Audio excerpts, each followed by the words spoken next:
the first woman to be featured on the dollar coin from 1979 to 1981, a teacher, a Quaker, and an advocate for women's voting rights. Susan B. Anthony was born February 15th of 1820 in Adams, Massachusetts. 6 years later, her family moved to New York, where she attended school. At this time, women were not allowed to attend, well, most women were not allowed to attend college, much less even high school, but she did. And while she was in school, she did learn that women were not treated as fairly as men. She asked her teacher one day why she could not learn long division like the boys.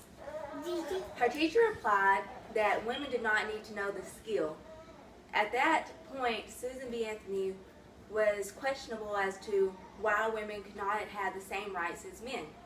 Being a daughter of an abolitionist, she was used to fighting for equal rights. However, most women were not able to attend any meetings that promoted equal rights or ending slavery or anything like that, and if they did attend, they were not allowed to speak. Therefore, she put together a group for women where they could go together and talk about issues and see what they could do to improve it and help better it for the United States.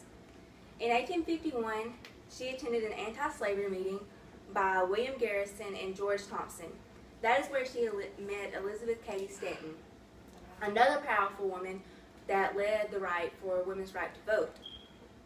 In 1863, together they organized the Women's Loyal National League. There they collected 3,000 signatures and demanded that slavery be abolished. Now, 2 years later, in 1865, due to the 13th Amendment, slavery was abolished in the United States. They also had other work together, such as the Women's Rights newspaper, and they spoke at a lot of meetings, and they did a lot of work together. In 1872, Susan B. Anthony and her, I don't think it's recording anymore. Yes, the record is popping low battery. Okay, Susan B. Anthony and her 3 sisters were arrested for attempting to vote. They were thrown in jail, and they did have a hearing, but she was not allowed to speak. The judge just found her guilty and imposed a fine.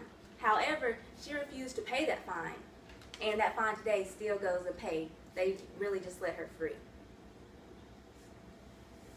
Now, 20 years later, she did become president of the National American Women's Suffrage Association. That was together before Elizabeth Cady Stanton was president of that association, and then 2 years later, Susan B. Anthony took over. However, she did die in 1906 at age 86, and she did not see the results of everything that she had fought for.